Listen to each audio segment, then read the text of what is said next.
Good morning, ladies and gentlemen. Thank you for standing by. Welcome to Koppers' fourth quarter and full year 2025 earnings conference call and webcast. At this time, all participants are in listen-only mode.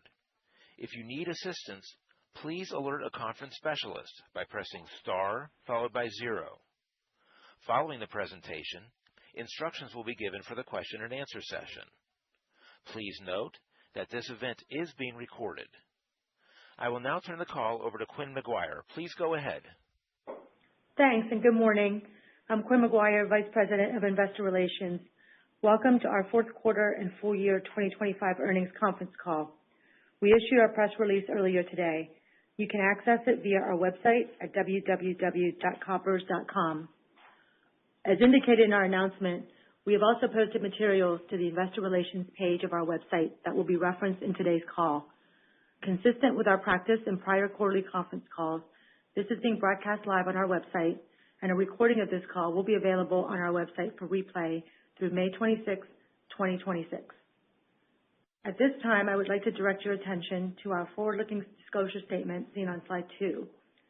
Certain comments made on this conference call may be characterized as forward-looking statements as defined under the Private Securities Litigation Reform Act of 1995. These forward-looking statements involve a number of assumptions, risks, and uncertainties, including risks described in the cautionary statement included in our press release and in the company's filings with the Securities and Exchange Commission. In light of the significant uncertainties inherent in the forward-looking statements included in the company's comments, you should not regard the inclusion of such information as a representation that the objectives, plans, and projected results will be achieved. The company's actual results, performance, or achievements may differ materially from those expressed in or implied by such forward-looking statements. The company assumes no obligation to update any forward-looking statements made during this call. Also, references may be made today to certain non-GAAP financial measures. The press release, which is available on our website, also contains reconciliations of non-GAAP financial measures to the most directly comparable GAAP financial measures.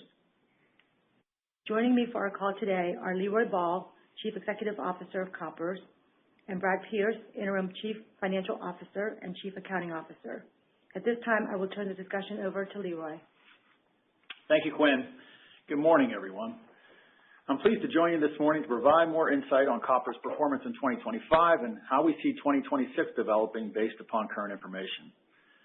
So let me start on page 4, which lists highlights for last year overall, which include adjusted EBITDA of $256.7 million and a 13.7% adjusted EBITDA margin, the second highest year on record for both when you exclude KJCC, and on an as-reported basis, 13.7% adjusted EBITDA margin actually represents a new high watermark for Koppers. We reached operating profit of $167.8 million, also the second highest year on record, $4.07 in adjusted earnings per share, marking the 6th consecutive year above $4 after never reaching that mark previously, an operating cash flow of $122.5 million for the 7th straight year of more than $100 million in that category. In addition, we've tapered back our capital expenditures to a normalized $55 million, enabling a heavier capital deployment allocation to shareholders, as demonstrated by $38.2 million in share repurchases and $6.4 million in dividends. Also, $21 million went towards inorganic growth with a small acquisition of a utility pole procurement business in one of our targeted growth areas, UIP, and we still had $12 million remaining to pay down debt. In early 2025, we launched our transformation process named Catalyst, which delivered $46 million in benefits during the year. Catalyst helps to deliver EBITDA within 2% of prior year, while our sales declined by 10%. The conscious decisions to exit our phthalic anhydride business and sell our railroad structures business accounted for 4% of the overall sales decline, with the other 6% resulting from softer market conditions and some net loss of market share.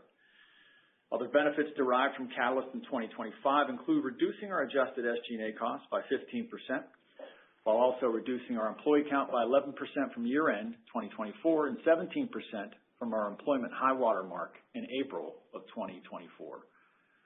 With 1 year of Catalyst under our belt, I believe we're on track to reach our goals of double-digit adjusted EPS growth over the next 3 years, $300 million of cumulative free cash flow over that same time period, and a mid-teens margin run rate by 2028.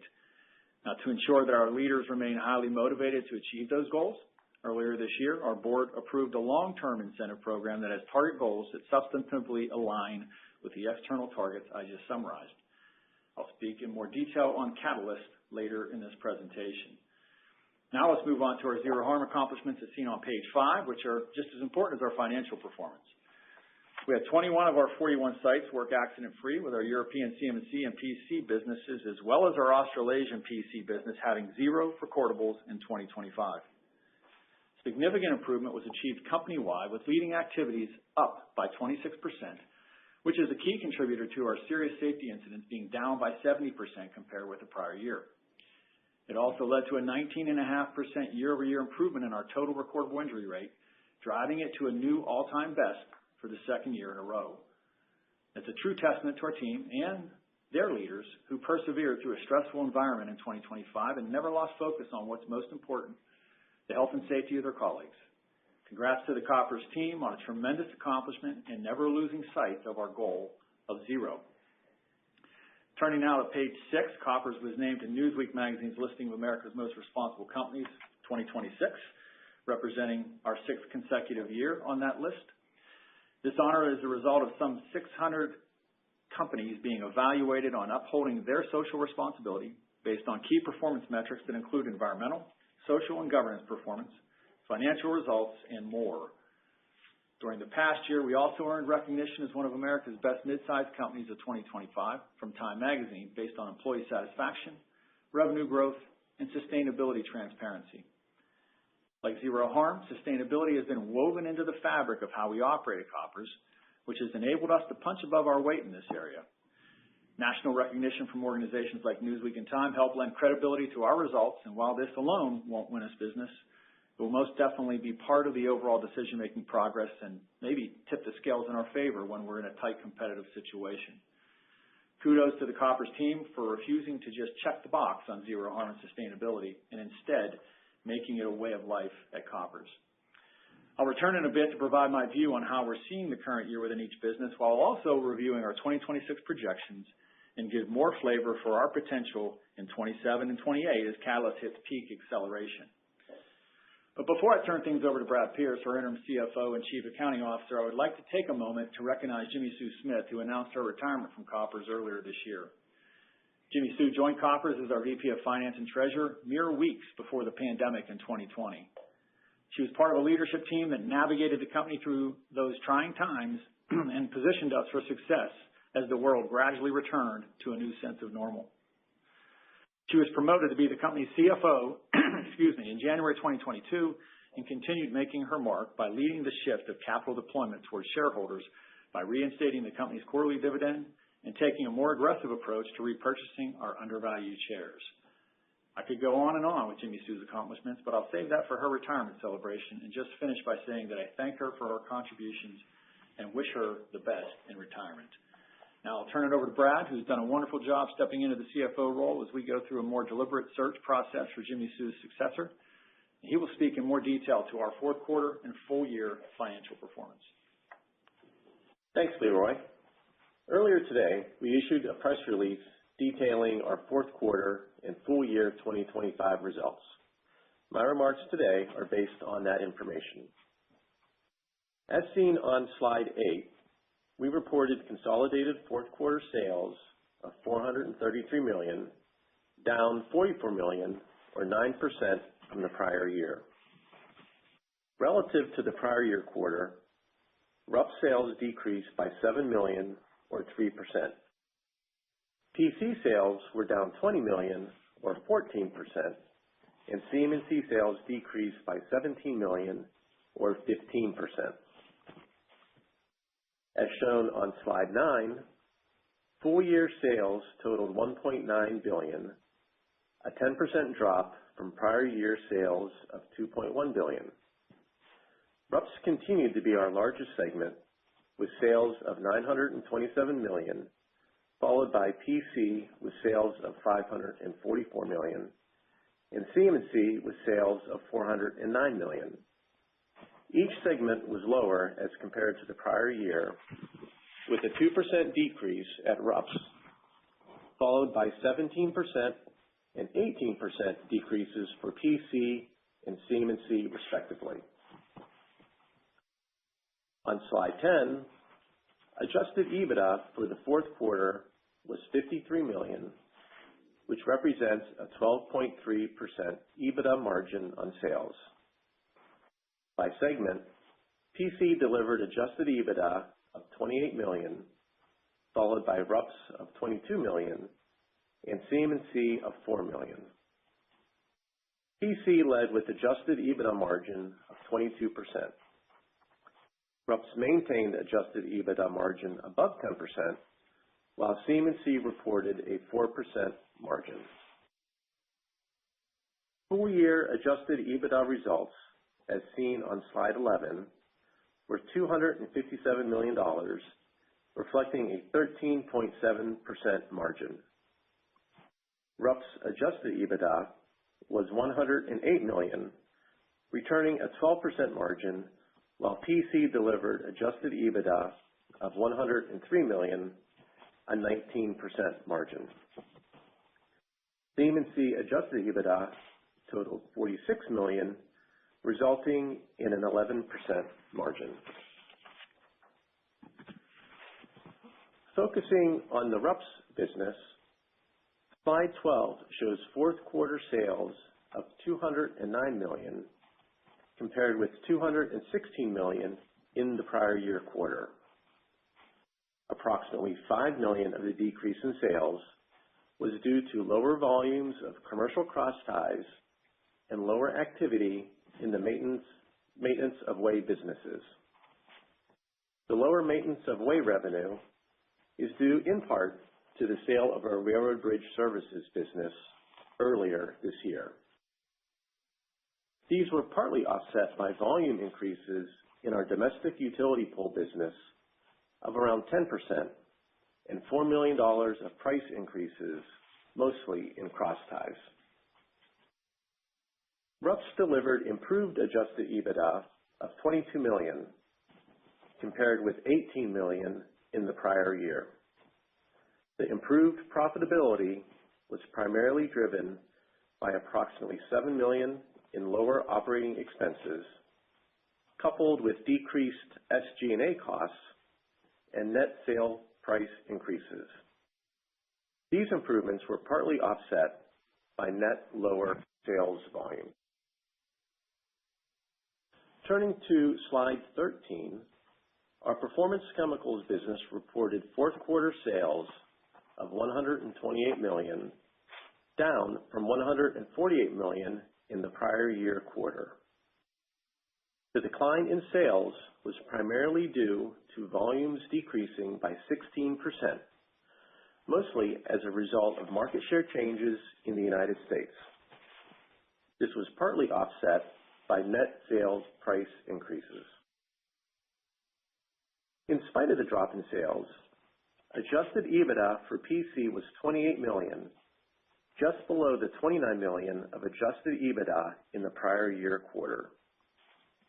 While profitability was impacted by lower sales volumes, it was largely offset by lower raw material costs, net of our copper hedging program, lower logistics costs, and higher royalty income. Slide 14 shows that sales in the fourth quarter for our CM&C business were $96 million, compared to $114 million in the prior year quarter. This decrease was primarily driven by $17 million of lower volumes related to our discontinued phthalic anhydride product line, lower volumes and sales prices for carbon black feedstock, and a 7% reduction in prices globally for carbon pitch. These were partly offset by volume increases in carbon pitch, primarily in Australia, and around $4 million of favorable impacts when translating our foreign currency sales into U.S. dollars. Adjusted EBITDA for CM&C in the fourth quarter was $4 million, compared with $9 million in the prior year quarter. This was due to net sales price decreases and lower plant utilization, partly offset by operating cost savings associated with discontinuing our phthalic anhydride business. Compared with the fourth quarter of 2024, the average pricing of major products was lower by 4%, while average coal tar costs were higher by 10%, which led to lower EBITDA margins. As shown on slide 16, we continue to pursue a balanced approach to capital allocation. In terms of investments to position ourselves for the future, $12 million was related to the termination of our U.S. pension plan. $21 million was earmarked for the acquisition of a utility pole procurement business, and approximately $48 million was allocated for capital expenditures, net of cash received from insurance proceeds and asset sales. Our share buyback activity in 2025 totaled approximately $38 million, or a total of just under 1.3 million shares. We have approximately $67 million remaining on our $100 million repurchase authorization. In addition to the share repurchases, we also returned capital to shareholders during 2025 through our quarterly dividend of 8 cents per share. At December 31, we had $383 million in available liquidity and $881 million of net debt, representing a net leverage ratio of 3.4 times. We remain focused on our long-term goal of reducing the net leverage ratio to 2 to 3 times. On slide 17, total capital expenditures for the year were $55 million gross, or $48 million net of asset sales and insurance recoveries. The majority of our investment was allocated to maintenance capital spending of $45 million, with spending on zero harm initiatives and growth and productivity projects, each totaling less than $6 million. Capital expenditures were evenly distributed among the 3 business units of between $15 and $19 million apiece. We are projecting CapEx to be approximately $55 million in 2026, a level on par with 2025.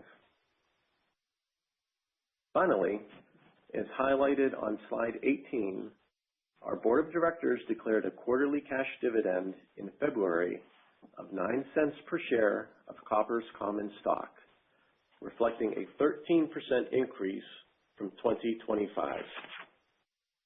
This dividend will be paid on March 23rd to shareholders of record as of the close of trading on March 6th. While future dividends are subject to ongoing board approval, maintaining a quarterly dividend at this rate will result in an annual dividend of 36 cents per share for 2026. With that, I will turn it back over to Leroy. Thanks, Brad. Now, before I dive into each of the businesses, I'd like to provide our perspective on the recent Supreme Court ruling which vacated tariffs under IEEPA. Prior to the ruling, we were estimating a tariff impact on our business of around $5 to $6 million in 2026.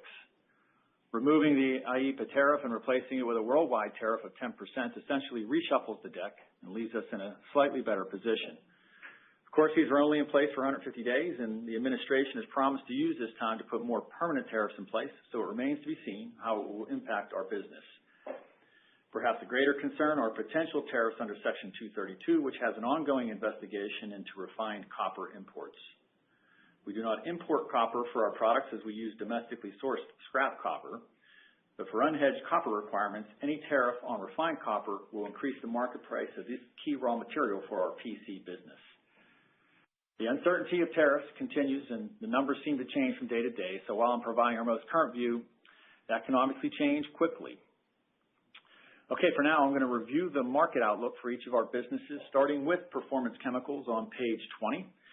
So let me lead with the good news. We're projecting a top-line increase of approximately 11% in 2026, driven entirely by market share expansion in both our residential and industrial product lines. A large component of our Catalyst initiatives for PC centered around converting commercial opportunities that we knew were in play coming into 2026 as new business. We realized success on a number of accounts, refocusing our attention on serving the customer while also demonstrating the value of our R&D and tech service capabilities to convert a portion of business to new technology. In addition, our PC team continues to be focused on commercializing the next generation of reduced copper wood preservatives and in-demand fire retardants. Moving to the external market data, we interpret market sentiment as neutral to slightly positive for 2026, with our internal models reflecting overall flat market demand. Existing home sales in 2025 were flat compared to 2024, and while a fourth quarter upswing gave some hope of stronger existing home sales activity in 2026, January's numbers were disappointing as they registered an 8% month-over-month decline, getting the year off to a tough start. The average mortgage rate fluctuated between 6.2% to 6.3% in the fourth quarter, down from earlier in the year. And the rates are currently at about 6% and expected to moderate slightly in the near term, although that's not expected to have a meaningful impact on the housing market. The leading indicator of remodeling activity, or LIRA, is forecasting year-over-year growth in home renovation and repair spending of 2.9% in early 2026 and eventually easing to 1.6% growth by the fourth quarter. Building product sentiment remains neutral with cautious optimism in select commercial and infrastructure segments. Listening to our customer base, it seems the disappointment of 2025 is still fresh in their minds, and so they're reluctant to build in any significant rebound until they can get clearer signals. This has our model for 2026 baking in flat organic volumes for residential products with a modest low to mid-single-digit volume increase expected for our industrial product segment, driven by growth in utility pole demand. On the cost side of the equation, excluding copper, we're expecting a mix of increases and decreases in our raw materials to mostly balance out and have little impact. Copper prices have continued their steady rise over the past year and currently are 25% higher than average prices for 2025. Because of our hedging strategy, we're mostly insulated from the increase at current price levels, assuming scrap copper pricing continues to behave as it historically has. The price separation between the LME and COMEX indices that we discussed last year has not been an issue recently, but changes in the tariff environment could see this return. In the meantime, we continue to work to manage this risk. If the copper markets do not abate as we enter into contract discussions later in 2026, current prices would represent a $50 million pricing pass-through necessary to account for the increased copper costs. The catalyst benefits for performance chemicals targeted in 2026 are mostly commercially driven and are already secured. Where PC results ultimately end up in 2026 will depend more on the direction of base demand compared to our flat outlook and the uncertain cost environment driven by tariffs. Moving on to our utility and industrial products business shown on page 21. Market sentiment remains bullish mainly due to increasing electrical demand related to build-out of AI infrastructure. In addition, it's anticipated that crypto mining, EV development, and new manufacturing will contribute to increased electrical demand over the next 5 years. Utilities are being pressured to limit price increases resulting from higher demand, and data centers owned and operated by large tech companies are expected to be required to share the resulting cost burden with consumers. Now, we entered 2025 with a clear objective to grow our business outside of our traditional regional markets in the U.S., and we were able to do that, growing our non-traditional markets by 17% on the top line, while keeping our core regional markets flat, which resulted in an overall 6% sales increase. We're targeting an even greater top-line performance in 2026, driven once again by growth in targeted regions, added sales from the pole procurement acquisition made in late 2025, and a modest organic market improvement after lower than expected growth last year. In 2025, we made investments in our distribution assets, fiber supply, technology platform, and sales team, including adding new sales leadership at the beginning of 2026 that we believe position us as a formidable competitor on new accounts. And as to the acquisition I referenced, in December, we acquired a small business specializing in the procurement of Douglas fir fiber, which is traditionally used for transmission poles. This is important for solidifying opportunities to grow our sales base by adding to the opportunities we've historically been shut out from due to not having that wood species in our portfolio. It represents our next step in building out our portfolio in a measured way. And to quell any worries that we would spend significant amounts of capital in the hopes of future business, this transaction represents a lower cost, lower risk approach to securing a new critical supply chain. This will open doors in existing markets while also providing a platform to potentially build from as we think further about the Western markets. While sales showed modest gains in 2025, we took a step back on our cost management in UIP last year, and that makes this business ripe for the planning and execution discipline that Catalyst fosters. Opportunity abounds on the cost front in UIP, and we will be going after it hard in 2026. Of the improvement targeted for UIP in 2026, over 3/4 of it is cost related. Part of the cost improvements relate to a consolidation of production resulting from the recent idling of our plants in Vance, Alabama, mentioned earlier. That production has moved to our nearby facility in Kennedy, Alabama, which will realize the benefits of improved cost absorption. Vance will remain in our network, but not operate as we continue to monitor our long-term manufacturing requirements in this important growth market. The market outlook for our railroad products and services business is summarized on page 22. Railroad industry consolidation continues to impact market trends and the pressure to improve operating performance, resulting in reduced capital spending by our customers. As mentioned on prior calls, for the second straight year, our railroad customer base reduced their forecasted tie requirements communicated to us heading into the calendar year as they pulled back on their tie programs. Thankfully, this past year, we were able to balance out the lower than anticipated volumes with some aggressive cost actions, improving our profitability in this business to a level not seen in a decade. And as we approached customer discussions for 2026, two Class I customers indicated an additional pullback in volume for this year, which would have a significant impact on our RPS profitability without some counteraction. We believe we've been able to primarily offset that impact in 2026 by agreeing to provide price relief while receiving a larger contractual commitment from one customer as well as an extension of our current agreement. We're also mitigating the impact of lower volume from a second customer by idling production capacity and consolidating operations across our remaining treating network, as mentioned earlier. There's a lot going on with the Class I customer base, but the main point for our shareholders is that we're in the most competitive position to capitalize on a Class I market dealing with a lot of uncertainty right now. And while the pie may be smaller, our piece of it is expected to grow to volumes that we haven't seen since 2017. The commercial cross-tie market remains very competitive, but we continue to make inroads there, and as of the end of January, have the highest backlog that we have had in the past 5 years. As for operations, we've realized much of the low-hanging fruit over the past 18 months and are looking to maintain the gains we have made heading into 2026. Much of the benefit has been derived by doing more with less.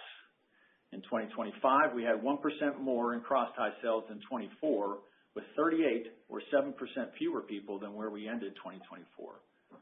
In the cross-tie portion of our business, we are down by 105 people or 16% compared to our peak employment level at April 2024. The idling of the plant that I mentioned will result in another net 76 employee reduction, which will serve to offset anticipated price reductions. Sawmills are experiencing the impact of the industry pullback, resulting in sharply reduced production and widespread mill closures. It remains to be seen what long-term impact this could have on hardwood availability and pricing, but in the near term, it's a buyer's market. Catalyst benefits included in our 2026 projections primarily relate to plant consolidation, material waste reduction, and commercial and operations improvements. The outlook for our CM&C business is summarized on page 23. And overall, the CM&C market remains in turmoil as evidenced by sharply reduced financial performance realized in Q4. Structural improvements made in 2025 by closing our phthalic anhydride plant, along with successfully executing on several catalyst initiatives, are projected in the near term to be offset by higher net global coal tar costs, reduced throughput as a result of a key raw material supplier exiting the market, and pricing pressure brought on by trying to maintain business in a troubled market. On the plus side, we do have a strong base of raw material supply locked down for several years in each of our geographic markets, which assures us a certain level of throughput. Also, as mentioned during my RPS commentary, I believe we're positioned to grow our share of the cross-tie market, which will provide a strong baseload of creosote demand. The strong connection of our U.S. and European logistics network also keeps us on par with our major competitor. And it also provides an advantage against other European competitors more reliant on less attractive export markets to supplement their domestic customer base.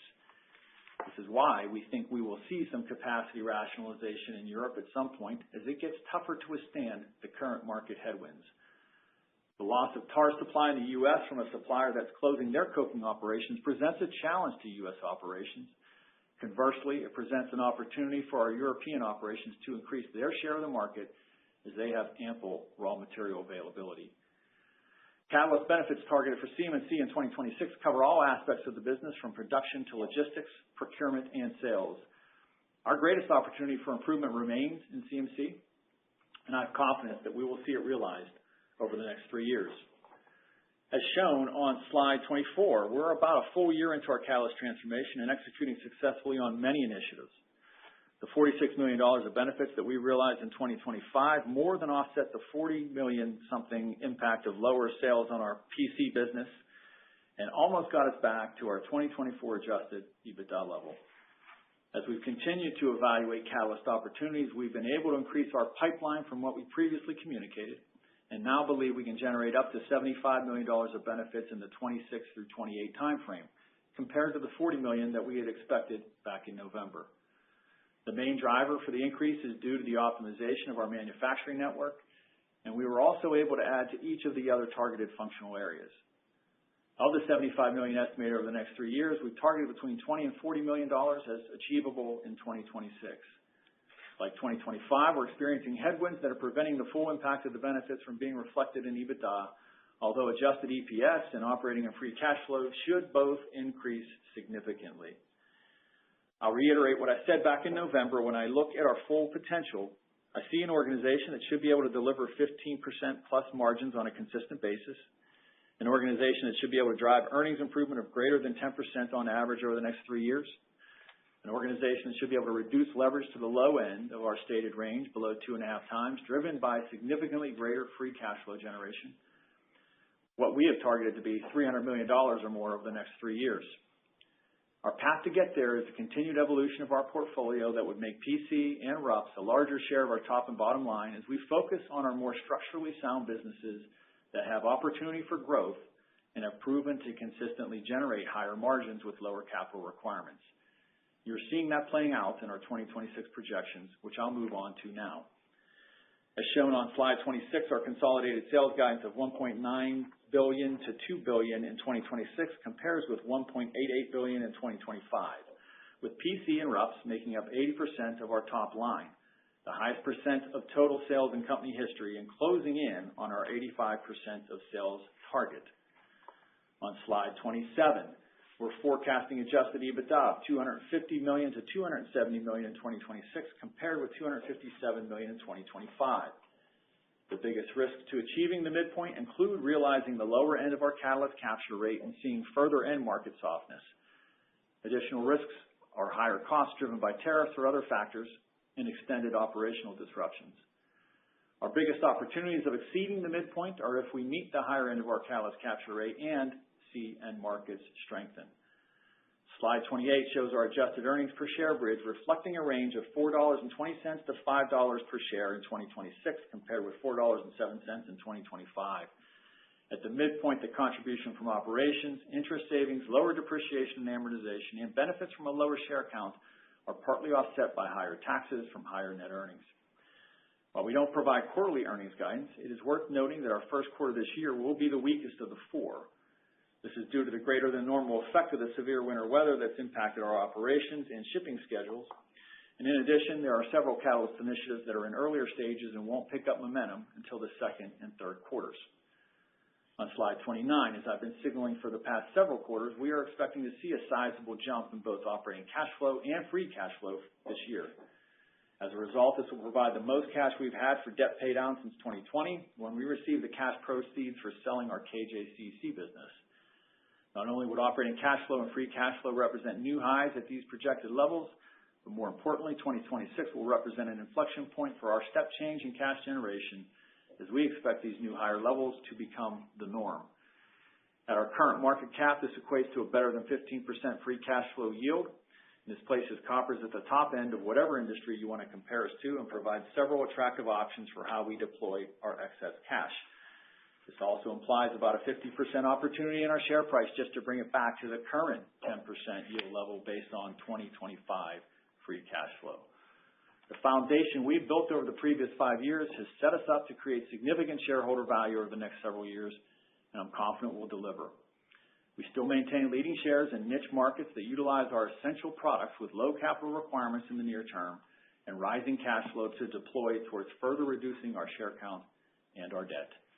Now, I would like to open it up to questions. We will now begin the question and answer session. To ask a question, you may press star, then 1 on your telephone keypad. If you are using a speakerphone, please pick up your handset before pressing the keys. To withdraw your question, please press star, then 2. At this time, we will pause momentarily to assemble our roster.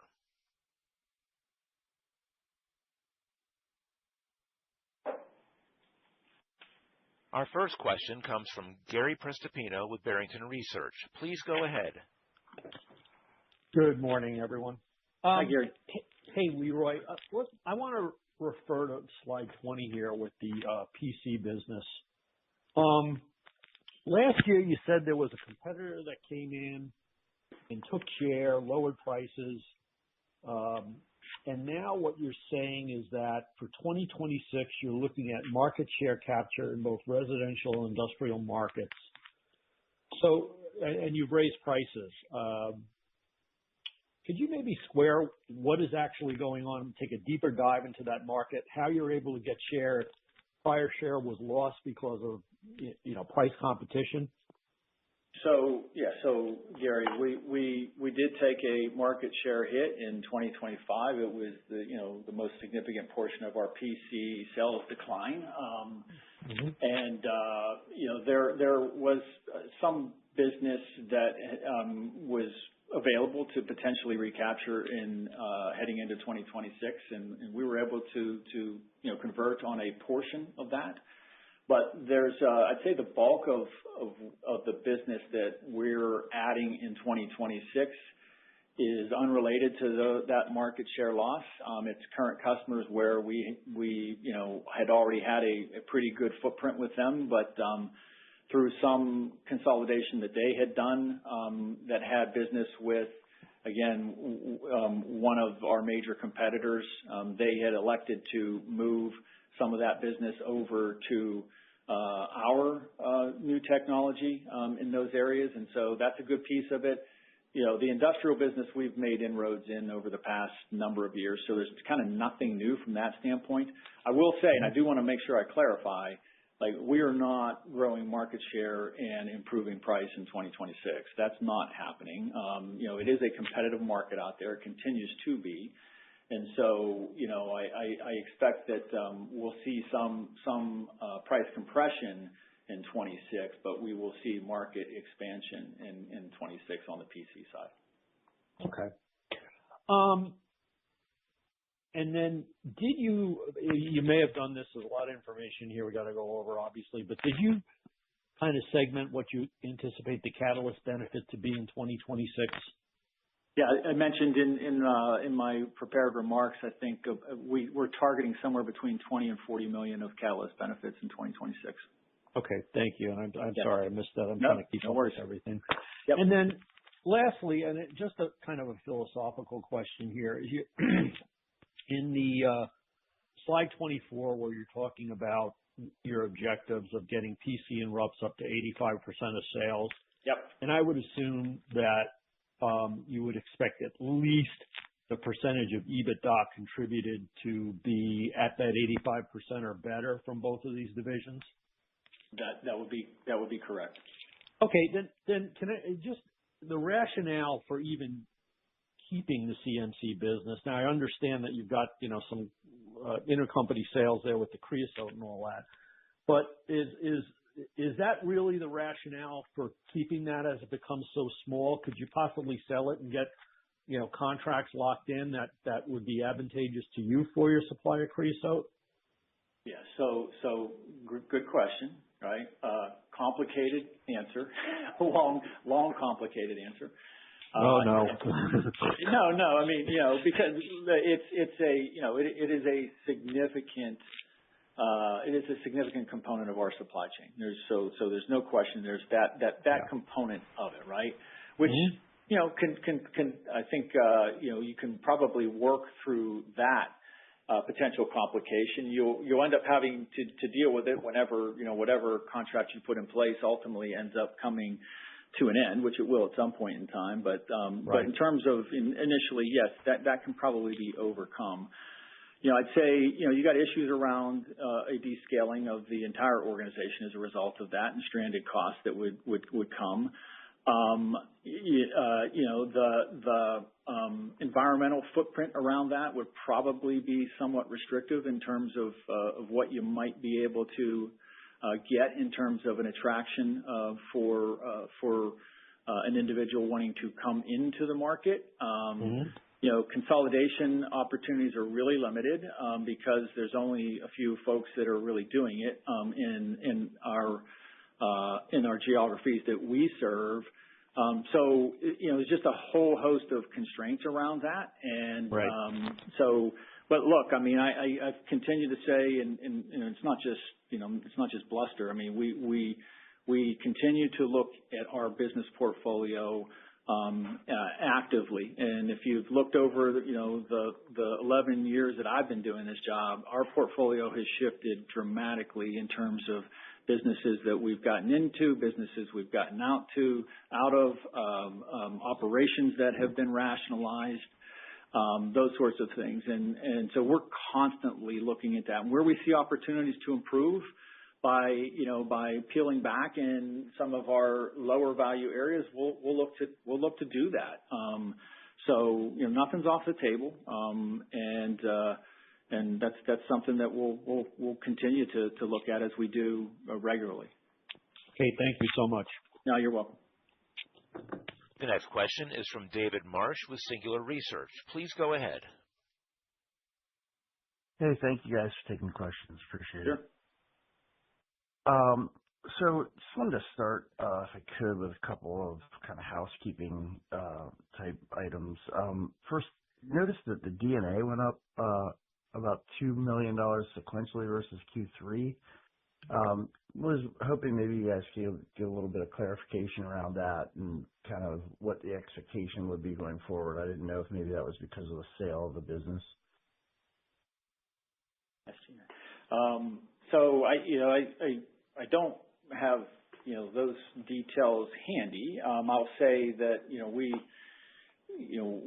we're, again, as part of what we're doing relative to keeping costs in check, there's a lot of work and initiatives that continue to be in process around SG&A and operating costs in general. Any particular? I'm sorry, Leroy. If I said SG&A, I meant D&A. D&A. Okay, thank you. D&A bumped up a couple million sequentially. I was confused by that. Okay, no problem. I'll turn that over to Brad maybe and ask him to comment on the D&A. Yeah. So I think the D&A obviously is going to change as we close projects and begin to depreciate them. So I think it's really just probably a combination of some timing, right? We came off a couple of years of some higher capital spending, and that is now moved into depreciation phase. And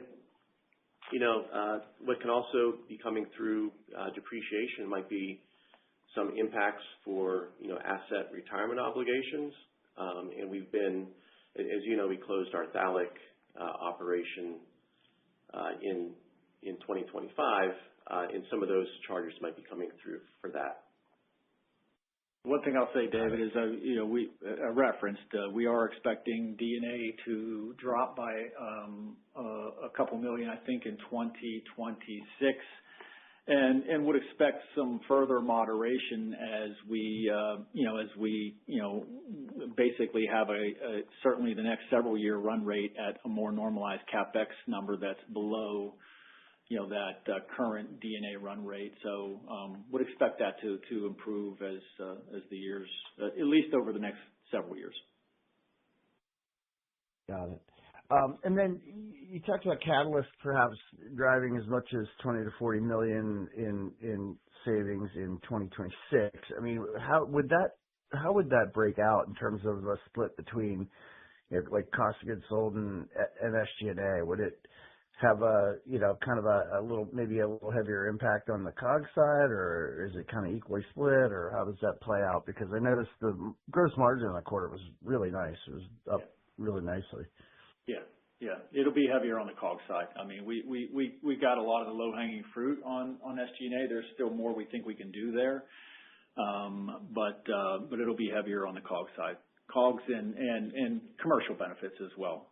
There's pieces to, so we tend to default and sort of think of Catalyst as it relates to the cost side, but there's a heavy component about this that is about putting ourselves in a position to win more profitable business. And so when I mentioned PC as an example, 2026, most of our Catalyst initiatives were centered around commercial, and it was about being able to win additional business, take some additional market share, and we've achieved that, right? So that's going to come through in the form of some of the market share penetration and increased revenues, as well as the profits that will come from that.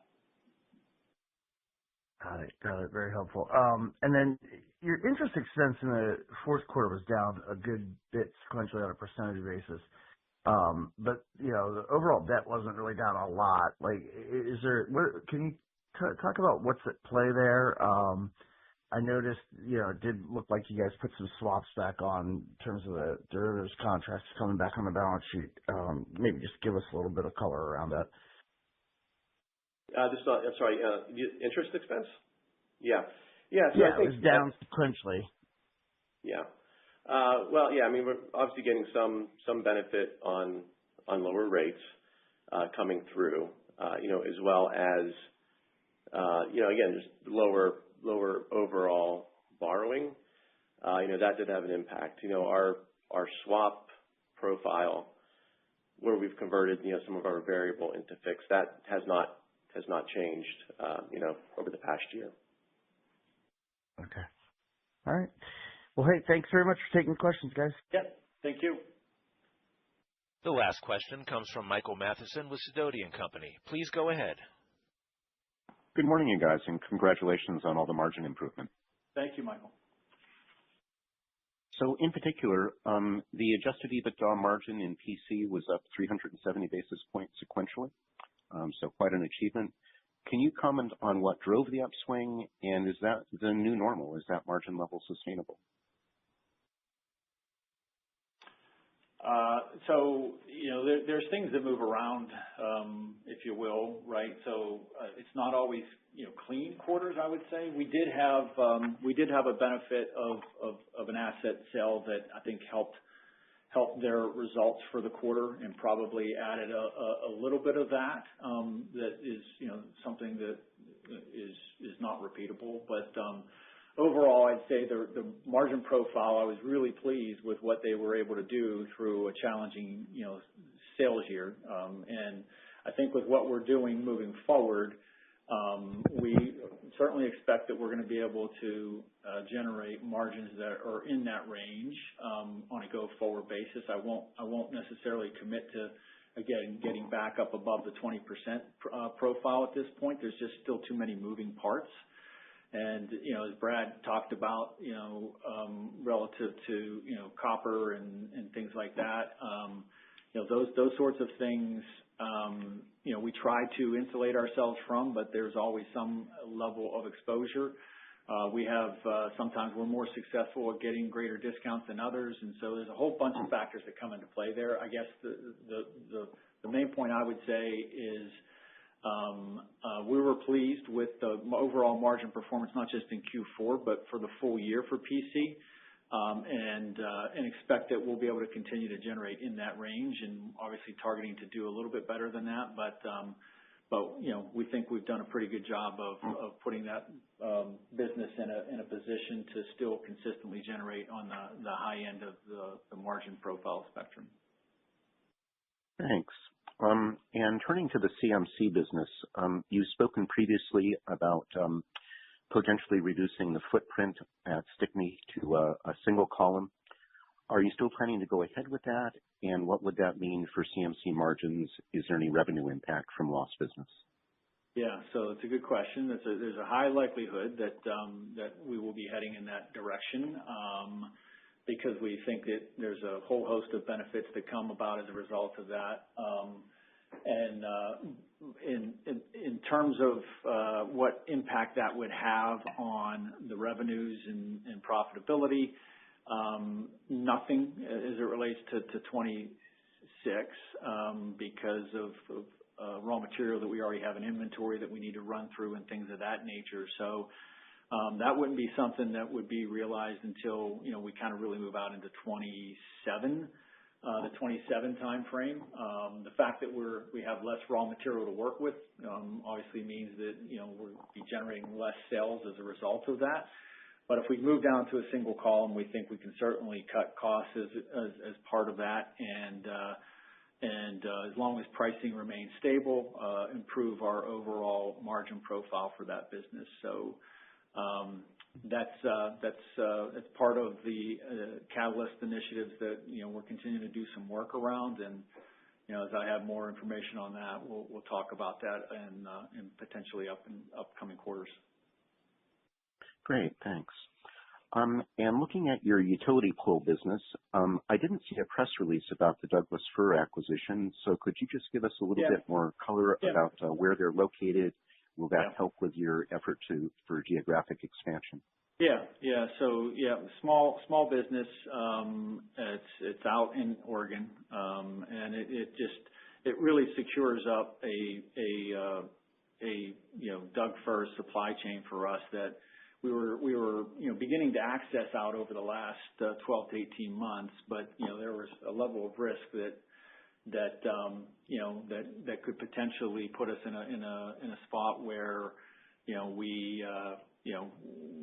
we would be dependent upon a source that could move away from us at any point in time, and so we saw it as an opportunity to lock that in, secure that source of supply and assets and capabilities, and bring that into our portfolio, which actually we think helps improve our opportunities in some of our traditional markets where we might have been shut out of bids that would require some Doug fir component that we couldn't offer. We would need to try and work with others to be able to provide that.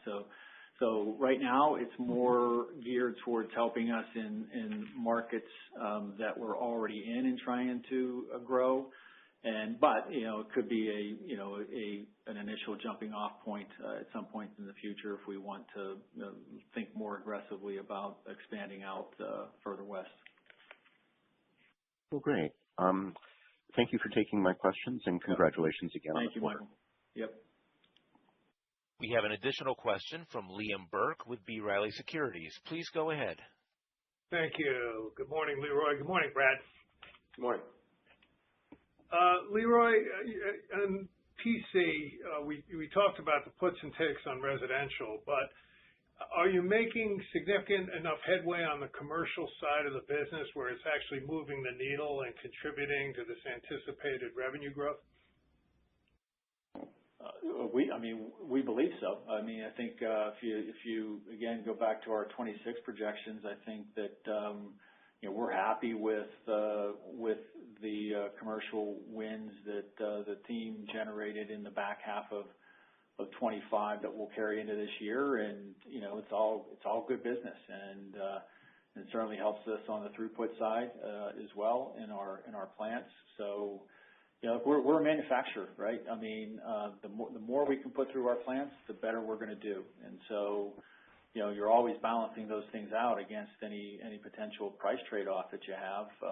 But throughput is king in our world, and so it's important to be able to have that volume. And so the team again, the team came back strong in our team came back strong in 25 with sort of a refocused effort on ensuring that we were making sure that our customer base understood that we value what they do for us, and we want to do everything we can to not just meet their needs but exceed their needs and expectations. And I think we were able to regain some confidence in some areas. And we already had confidence in others that I think ultimately resulted in additional business coming our way. Again, as certain customers consolidated their own production activities. So real happy and pleased with the efforts our PC team did in 25, coming back from a tough year. Great. And in the past, you've talked about adding to the utility pole business by tucking in a pretty fragmented area. Do you see opportunities there, or has pricing got out of hand with the bigger demand or increasing demand for infrastructure build? I think that we're always open to those opportunities. I'm always looking but wanting to make sure that again we're disciplined in that process and how we go about it. So there are opportunities there, Liam.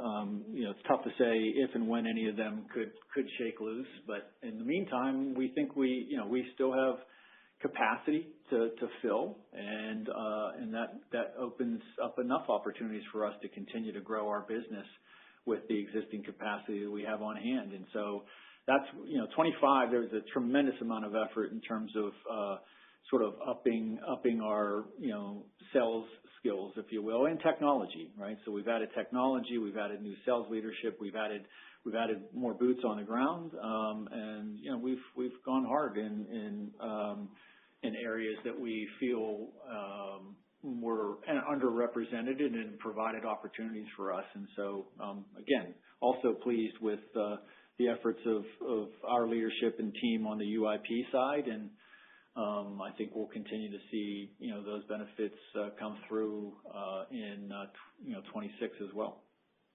Great. Thank you, Leroy. Thank you, Liam. Yep.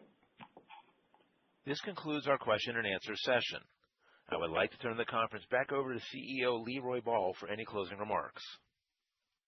Thank you. I just want to thank everybody for participating on today's call and for your continued interest in Koppers. Look forward to connecting with you again next quarter. Take care. The conference is now concluded. Thank you for attending today's presentation. You may now disconnect.